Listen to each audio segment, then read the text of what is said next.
Hello दोस्तों, welcome my YouTube channel Kumar Manish education में आपका बहुत बहुत स्वागत है। फिर से हम एक न्यू वीडियो के साथ आ चुके हैं। आज की हमारी जो वीडियो होगी, यानी कि सबसे पहले मैं आपको ये बता दूँ कि जो हमारी सीरीज चल रही थी वो बीएससी नर्सिंग, यानी कि जो सेकंड ईयर की जो एमएससी मेडिकल सर्जिंग नर्सिंग है, उनके जो टॉपिक चल रहे थे। तो आज का हमारा जो टॉपिक होगा, यानी कि इससे पहले का टॉपिक निमोनिया के बारे में था। जो आज का हमारा टॉपिक होगा वो किससे रिलेटेड होगा? हेमोरॉयड से रिलेटेड होगा। यानी कि आज का हमारा जो टॉपिक हो वो किससे रिलेटेड होगा? हेमोरॉयड का मतलब हेमोरॉयड से रिलेटेड होगा। और हेमोरॉयड का जो हिंदी के अंदर जो अर्थ होता है वो क्या होता है, मैं बता देता हूँ आपको। हेमोरॉयड का मतलब होता है बवासीर। क्योंकि हेमोरॉयड क्या होता है? एक बीमारी होती है, यानी कि ये किस कारण, ये देखिए इसका जो हिंदी अर्थ होता है, इसे हम किस नाम से जानते हैं? बवासीर के भी नाम से जानते हैं। जो कि कहाँ, ये जो मेडिकल सर्जिकल नर्सिंग है सेकेंड ईयर की, उसका एक टॉपिक है। उसके बाद हम चलते हैं, देख लेते हैं इसके अंदर की हेमोरॉयड्स के अंदर क्या क्या होते हैं, किस कारण से होती है, क्या इसका ट्रीटमेंट है, क्या इसके साइन हैं। ये सारी चीज़ें हम इस वीडियो के अंदर पढ़ेंगे। इससे पहले मैं आपको बताती हूँ, जो कि हमारे चैनल पर नए हैं, हमारे चैनल को सब्सक्राइब कर लें एंड बेल आइकन का बटन ज़रूर ऑन करें। सबसे पहले हम देख लेते हैं कि हेमोरॉयड, यानी कि सबसे पहले हम ये देखेंगे हेमोरॉयड होता क्या है, यानी कि हेमोरॉयड होता क्या है उसके बारे में देख लेते हैं। तो देखिए इसकी डेफिनेशन देख लेते हैं कि हेमोरॉयड क्या होता है।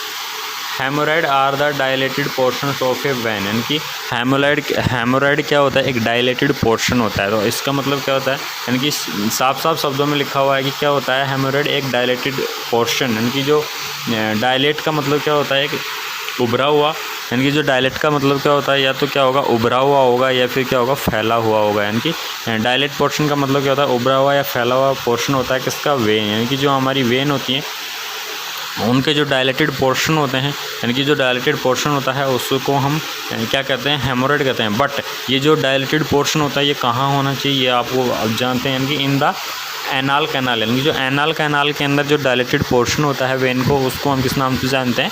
हेमोरॉयड के नाम से जानते हैं। ठीक है। Haemorrhoid also known as the piles, यानी कि हेमोरॉयड का जो सेकंड नेम है वो किस नाम से जानते हैं? हेमोरॉयड का जो सेकंड नेम है उसे हम किस नाम से जानते हैं? पाइल्स के नाम से जानते हैं। यानी कि हेमोरॉयड को हम किस नाम से जानते हैं? पाइल्स के नाम से भी जानते हैं। ये हमारे क्या थे, इसकी डेफिनेशन थी छोटे सी, जो कि डेफिनेशंस क्या थी? जो डायलेटेड पोर्शन होता है किसका? वेन का, यानी जो dilated portion of the when in the anal canal के अंदर, उसे हम किस नाम से जानते हैं? हेमोरॉयड के नाम से जानते हैं। उसके बाद हम देख लेते हैं कि जो इसकी इटियोलॉजी क्या होगी, यानी जो हेमोरॉयड्स होते हैं वो मेनली किस कारण से होते हैं। तो इससे पहले मैं आपको एक चीज़ बता देता हूँ, एक डायग्राम के द्वारा मैं आपको बताता हूँ कि हेमोरॉयड्स कहाँ पर होते हैं और किस प्रकार के होते हैं। सबसे पहले हम देख लेते हैं, ये देखिए हमारा कुछ इस प्रकार से हम मान लेते हैं कि हमारी जो एनल कैन, वो जो एरिया होता है बटक्स वगैरह का, वो है। उसके बाद देख लेते हैं यहाँ पर क्या होगा हमारा, ये मान लीजिए हमारा एनल कैन की जो एनस का एरिया है ये है। इसमें देखिए ये आप मान लीजिए यहाँ पर क्या होगा, एनस का एरिया है। उसके बाद देख लेते हैं कि इसके अंदर क्या होंगी, जो वेन होंगी वो डायलेटेड वेन होंगी, यानी कि ऐसे जो उभरी हुई वेन दिखाई देंगी इसके अंदर आपको, इस प्रकार से, कुछ इस प्रकार से इसके अंदर क्या होंगी, एक डायलेटेड वेन होंगी। तो इन डायलेटेड वेन को हम किस नाम से जानते हैं? हेमोरॉयड्स के नाम से जानते हैं। उसके बाद देख लेते हैं हम इसकी एटियोलॉजी क्या होगी।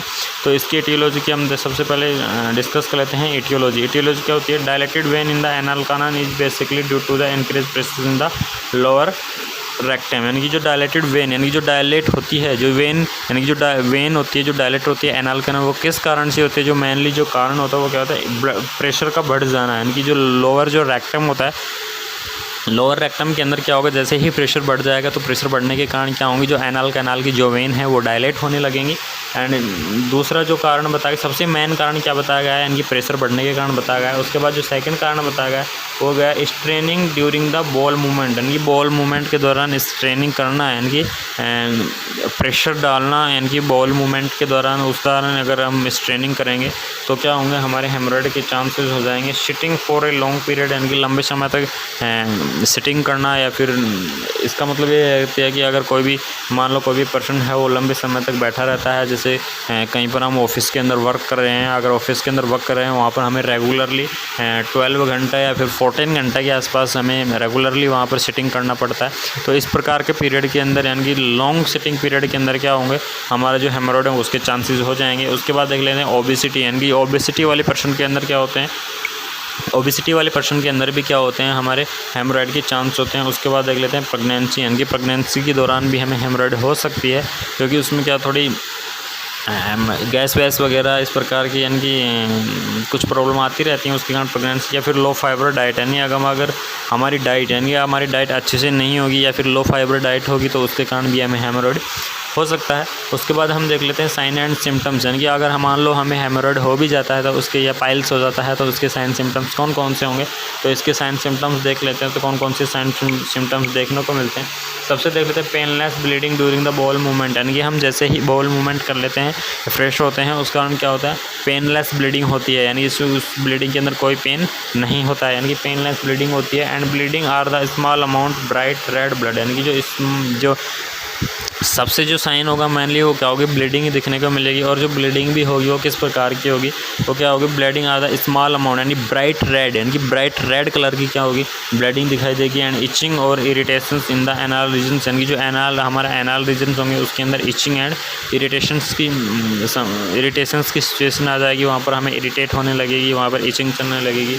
एंड पेन एंड डिस्कम्फर्ट, यानी कि पेन भी हो सकता है या फिर डिस्कम्फर्ट भी महसूस करता है, अगर कैंडिडेट डिस्कम्फर्ट भी महसूस करने लग जाता है। उसके बाद स्वेलिंग अराउंड द एनस, यानी कि जो हमारे एनस एरिया है या फिर जो एनस रीजन है उनके जो चारों तरफ होता है वो स्वेलिंग आ जाएगी, या फिर एक लम नियर द एनस, यानी कि एक एनस के चारों तरफ एरिया के अंदर लम, यानी कि एक छोटे छोटे दाने टाइप के देखने को मिलेंगे। ठीक है, ये कुछ साइन होते हैं जिसके कारण हम क्या कहते हैं, पहचान लेते हैं कि ये हेमोरॉइड्स हो सकता है।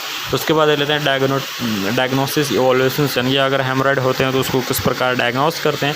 तो डायग्नोस के लिए हम सबसे पहले क्या करेंगे, haemorrhoid are the diagnosed by the following criteria, यानी कि ये कुछ क्राइटेरिया दिया गया है, ये कुछ 5-7 क्राइटेरिया दिया गए हैं। इन क्राइटेरिया के द्वारा हम क्या करते हैं, हमारे जो हेमोरॉइड होता है उसको हम डायलिसिस कर लेते हैं या उसका हम डायग्नोसिस करते हैं, पता लगाते हैं। ठीक है, उसके बाद देख लेते हैं कौन कौन से जो हमारे क्राइटेरिया उनके बारे में बताएं। सबसे पहले देते हैं हिस्ट्री कलेक्शन। अगर कोई भी पेशेंट आता है, मान लो अगर हेमोरॉइड का कोई पेशेंट आता है तो सबसे पहले हम क्या करेंगे, उसकी हिस्ट्री कलेक्ट करेंगे, यानी कि कब से है, कितना टाइम हुआ है इसको डिजीज़ को आपको हुए, उनकी खानदान क्या है, उसकी जो रहन सहन, इनकी लाइफ स्टाइल क्या है, ये सारी चीज़ें क्या होंगी, हिस्ट्री का कलेक्शन करेंगे। उसके बाद उसका फिजिकल एग्जामिनेशन करेंगे, यानी कि उसके अंदर फिजिकल कोई प्रॉब्लम तो नहीं है या फिर कोई फिजिकल से रिलेटेड कोई प्रॉब्लम तो नहीं है, जिसका फिजिकली एग्जामिनेशन करेंगे। उसके बाद आते हैं प्रोक्टोस्कोपिक एग्जामिनेशन, यानी कि उसके बाद क्या करेंगे, हम जो भी पेशेंट आएगा उसको प्रोक्टोस्कोपिक एग्जामिनेशन करेंगे, जिससे हमें पता लग जाएगा कि हाँ कंफर्म क्या है, हेमोरॉइड से है। उसके बाद आते हैं डिजिटल एग्जामिनेशन, यानी कि डिजिटल एग्जामिनेशन किया जाता है इसके अंदर।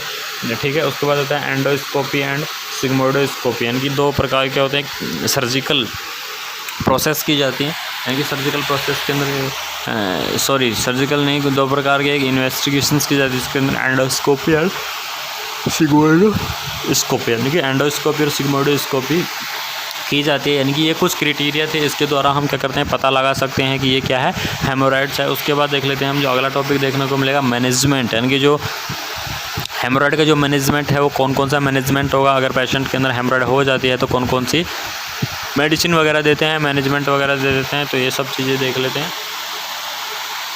सबसे पहले हम देख लेते हैं मैनेजमेंट, यानी कौन कौन सा मैनेजमेंट देंगे। तो haemorrhoid symptoms are the discomfort can be relieved, यानी कि जो हेमोरॉइड सिम्टम्स होंगे कैन बी,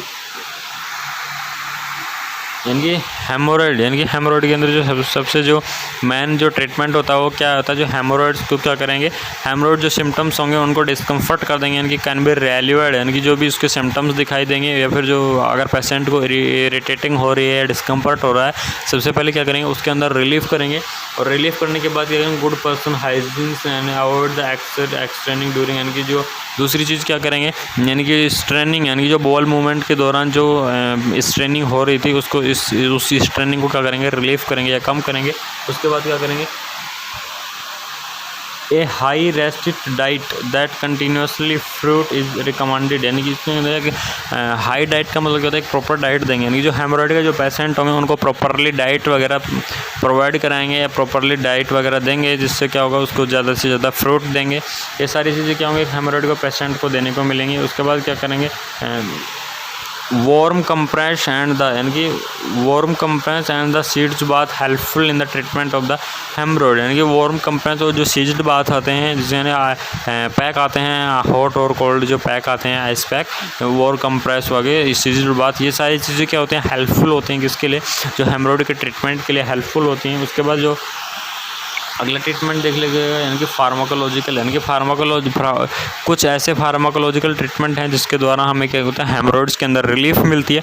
तो वो कौन कौन से होते हैं? सबसे पहले देख लेते हैं analgesic ointment and the suppositories are use in the treatment of the haemorrhoid. यानी कि क्या करेंगे, एनाल्जेसिक ऑइंटमेंट एंड जो सपोजिटरी जो ट्रीटमेंट होते हैं, यानी कि एनाल्जेसिक और जो सपोजिटरी ट्रीटमेंट होते हैं वो दे देते हैं किसके अंदर, हेमोरॉइड के ट्रीटमेंट के अंदर दे देते हैं। Injections of the sclerosing agent is also effectively, यानी कि इसके जो एक इंजेक्शन आता है, जो इस इंजेक्शन का क्या नाम है, स्क्लेरोजिंग। यानी कि स्क्लेरोजिंग क्या है, एक एजेंट है या इंजेक्शन है जिससे क्या होता है जो स्मॉल हेमोरॉइड है उसके अंदर रिलीफ मिलती है। अगर फिर भी कुछ रिलीफ नहीं है तो सीधी क्या करते हैं, लेजर थेरेपी करते हैं। लेजर थेरेपी का उपयोग कर भी हम क्या करते हैं, हमारी जो हेमोरॉइड्स होती है उसको हम ट्रीट कर सकते हैं या उसको हम उससे रिलीफ पा सकते हैं। ठीक है, उसके बाद देख लेते हैं उसके बाद जो अगला टॉपिक होगा, यानी कि इसके अंदर अगला पॉइंट क्या देखने को मिलता है, उसके अंदर अगला पॉइंट देखने को मिलता है कि in non surgical interventions infrared photocoagulations and the laser therapy. यानी कि जो नॉन सर्जिकल ट्रीटमेंट होते हैं हेमोरॉइड्स के लिए वो कौन कौन से होते हैं, मेनली वो क्या होते हैं, इन फॉरवर्ड फोटोकोगुलेशंस और जो लेजर थेरेपी होते हैं ये क्या होते हैं, नॉन सर्जिकल ट्रीटमेंट होते हैं। उसके बाद देख लेते हैं कुछ सर्जिकल ट्रीटमेंट भी देखने को मिलते हैं जिसके द्वारा हम क्या करते हैं, हमारे जो हेमोरॉइड है डिजीज है उससे हम रिलीफ पा सकते हैं या उसका ट्रीटमेंट कर सकते हैं। तो इससे जो सर्जिकल जो ट्रीटमेंट होंगे वो क्या होंगे, रबर बैंड लीगेशन प्रोसीजर्स। यानी कि जो रबर बैंड जो लीगेशन प्रोसीजर्स होती है उसके द्वारा हम क्या करते हैं, हेमोरॉइड को ट्रीट कर सकते हैं। या फिर fringing the haemorrhoid which causes the remove, यानी कि जो फ्रिंगिंग करके या फिर हेमोरॉइड को किसके द्वारा जो उसको रिमूव कर दिया जाता है, वेन जो डायलेटेड वेन है उनको रिमूव कर दिया जाता है। इस प्रकार से हम क्या करते हैं, हमारे जो हेमोरॉइड डिजीज हुई है उससे हम रिलीफ पा सकते हैं, ट्रीटमेंट पा सकते हैं। ये क्या होते हैं, इससे पहले आपको एक नोटिस देता हूँ कि बीएससी नर्सिंग, तो हमारे अगर चैनल अच्छा लगा तो हमारे चैनल को सब्सक्राइब जरूर कर देना। आज की हमारी जो डिजीज़ थी वो कंप्लीट हो गई। हम अगली वीडियो के अंदर फिर से एक नई डिजीज़ के साथ, एक नई वीडियो के साथ आपके पास आएंगे।